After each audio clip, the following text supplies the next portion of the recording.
separation of people by race, and they instituted what they call the apartheid system. Apartheid in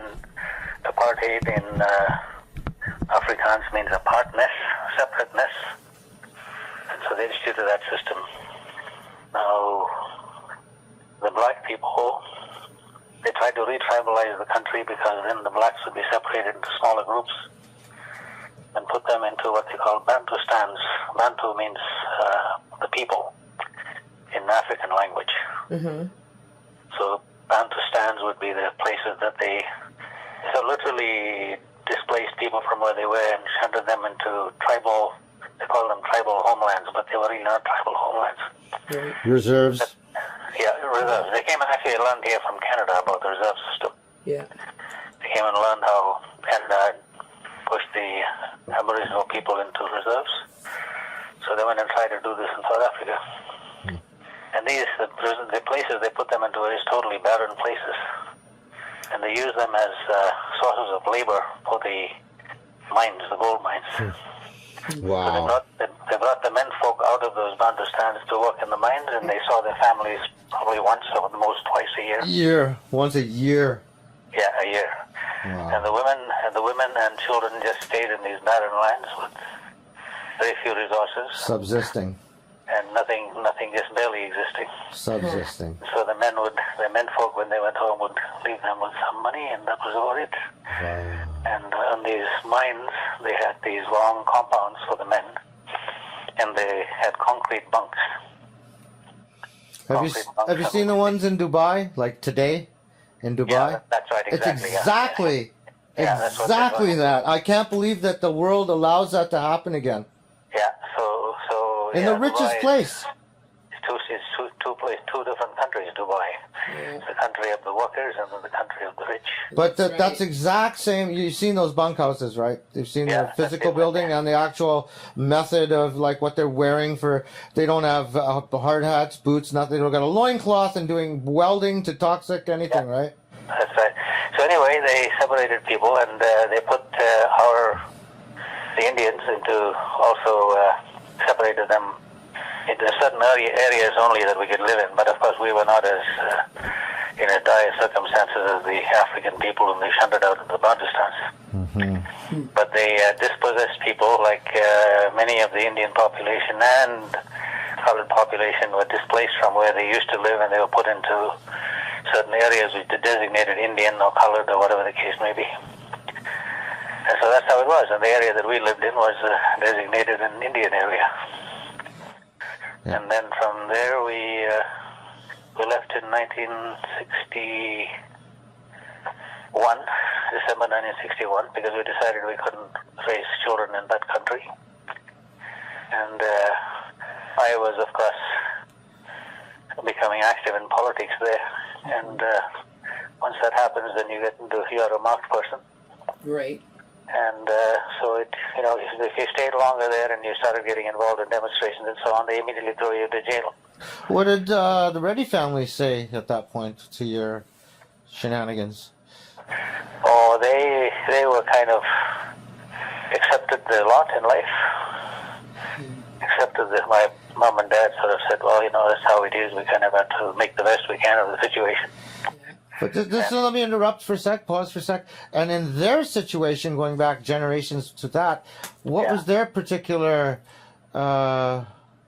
relationship to their environment, let's say, from their perspective as they were you in that time, in their younger age? How did they fare against the environment, and what was their position?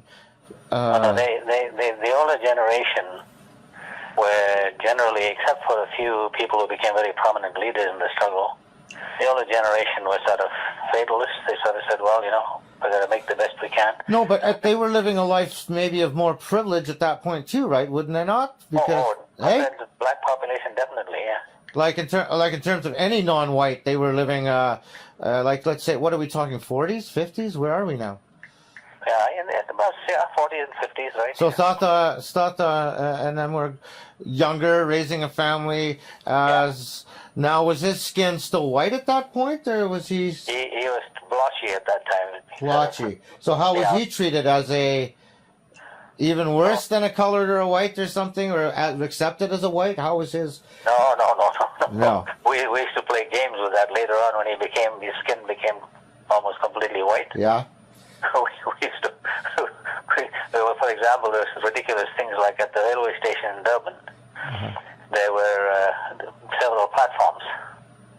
And there were places where you could not have colored. You had to walk around. We had to walk around each platform to get to the next one.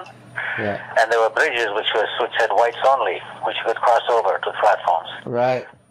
And so we used to tell him to use the bridge, and we'd walk all the way around. Oh my God! Would he do it? Did he do it? Oh yeah, a couple of times to amuse us. Oh my God! I can't believe he did it.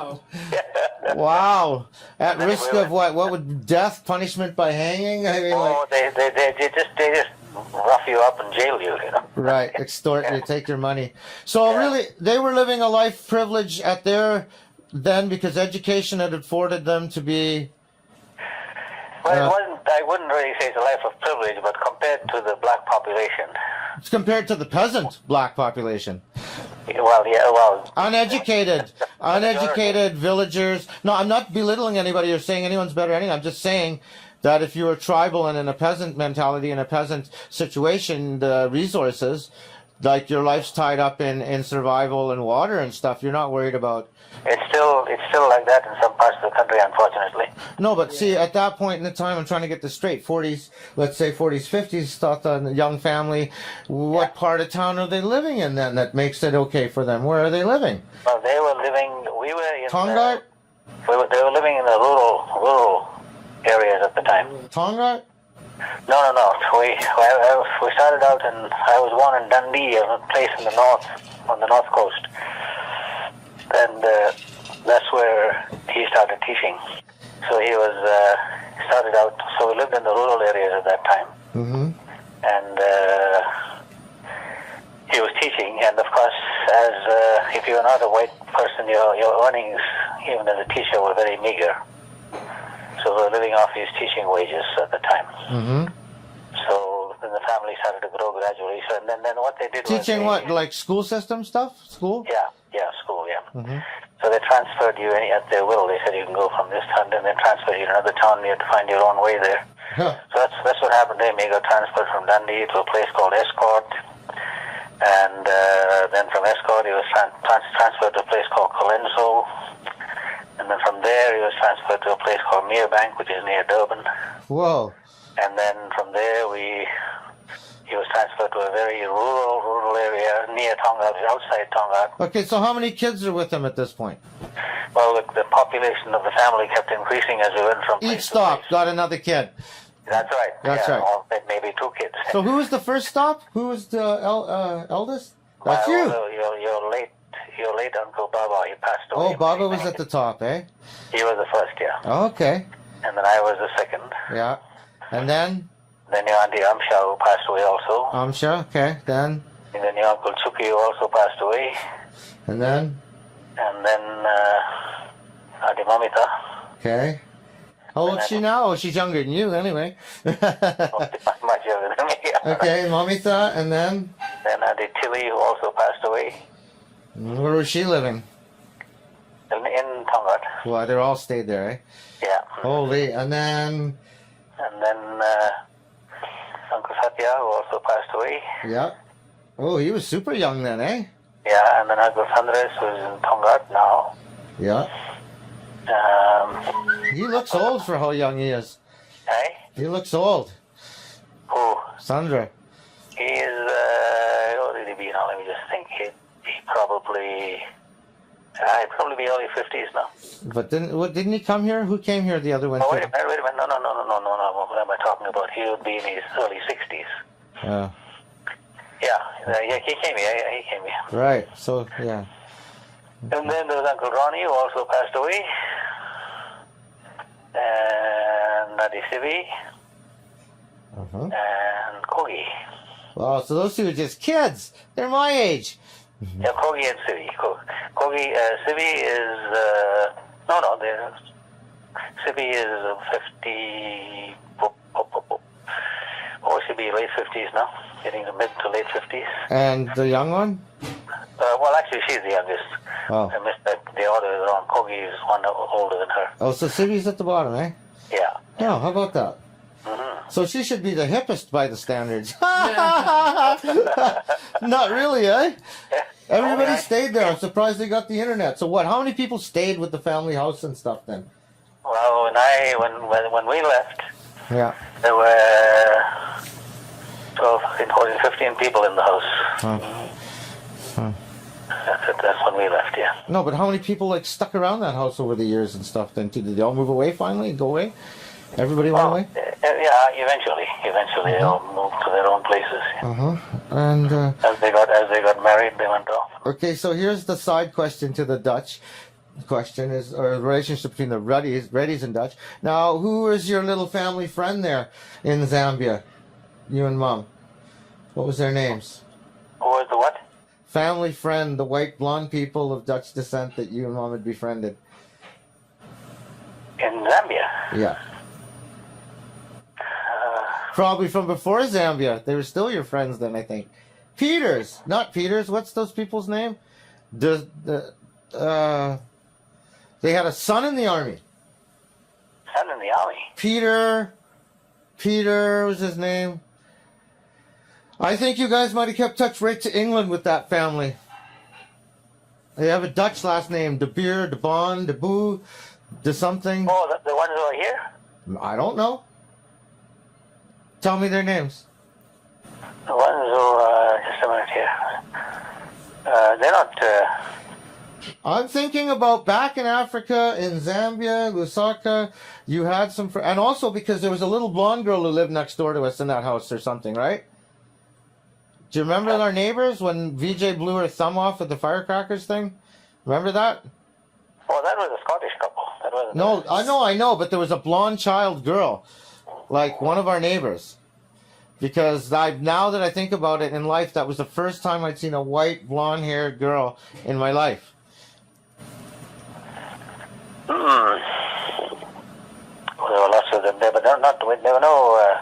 You guys had a family, the friends. The son was in the army, man. Peter Van de Graafs, or Van de Goots, or Van der Snoots, or they're like the Dutch thing, the three-part name thing. They were friends of you and Mom. Mom would know this one. Okay, you'll have to ask her. My memory is not that good now. Yeah, okay, because I think Peters, I want to say their last name's Peters, just like Mom. Dutch family. You guys kept touch with them for years, man. There was a Margaret, Yeah. Volker. Okay, Volka, no, but that's not the, is that the lady from the house in England? No. She died too, though. Margaret Volker was in Zambia. Yeah, that's a name I remember too. Margaret Volker. Margaret Volker lived in Zambia. Yeah, but I'm just saying that because it seems to me that I have some kind of affinity, like Bob Van den Broek is the trumpet player guy from the army here. He's my Dutch army guy. You guys had one too. I'm telling you, you guys had this, and it's something that popped up again cyclically, that I have this very strong relationship with this guy, Bob Van den Broek, and you know. Well, the only one I can think of now is Margaret Volker, because she did come from South Africa. Yeah, no, there's another one, Dad. I'm going to ask Mom, and you're going to know it. But, yeah, so, okay. I don't remember that. Yeah. I'm sure. No, but we had lots of people, their friends. Oh, I'm just, it's historical that Indians and like some, like, you know, and societies, like, so it was a repeat cycle that couldn't be avoided, that some Dutch people would come into my life, and you know, and I like it and enjoyed it, and I reflect on that. There was something else. Did you manage to contact that author, or do you know something about him then, and whatever the guy sent you the article he wrote on Nelson Mandela, and the guy who's sort of been at Tyler, writing about Tyler? No, I read that quickly, but I have to look at it closely again. I haven't done anything about I was thinking about that, and I thought that'd be quite extraordinary if you two people were in touch with if you were actually able to talk to him, and, you know, because I think there's something big there. Absolutely, yeah. Yeah, so, and that Tyler story is still a big thing. I should try and contact that Tyler guy in jail. I should send him a letter. Yeah, that's right. That's another interesting story, yeah. I'm going to send him a letter, because I think they published his jail cell address thing. I'm gonna do it. Okay. and tell them what I did. So, okay. All right. So we'll see if we can remember that. I'll check with them. Oh, quickly, did you see the Zulu dancing video thing I sent? It was all Zulu dance? No, I haven't either. Horribly busy weekend. Okay, so there's two videos, Dad, and they're both quite long. You need like probably a half hour just for me. So there's the Zulu dancers, and that's quite nice. But the video I did yesterday is a song by Joni Mitchell called Dreamland. Oh, yeah. And it features a lot of African drumming, and I've got tablas and drumming, and it's actually quite remarkable piece of music and quite a remarkable effort that I did, and it's spectacular. So really sit down and listen. Watch that one on the iPad, or you got the big new computer, right? It's called Dreamland African Indian Edition, and watch it from beginning, Dad, to end. Don't stand up in the middle and walk away. Take a good listen, and then I'd like you to respond on both of those videos for me, if after you've seen them. And we're still moving forward. The association's going to happen. Thanks for the support. We're gonna do our homework and stuff and keep it rolling. Okay, all right. Oh, I put out some contacts to Steve Kirby, and I feel like he's blowing me off, but it's okay. Yeah, well, just do what you can with what you have. Yeah, I did my part. I did what I could. Whatever. Yeah. Okay. The more I have to work on that's positive and to keep me busy, the less I think about people who are trying to keep me down. Yeah, that's a good idea. Yeah. So that's why this thing's super important to happen. Yeah, all right. Yeah, I want to show by example. Yeah, for sure. Okay. Have a good weekend. Okay, I might see you sometime. Okay. Yeah, okay. Okay, bye. Bye.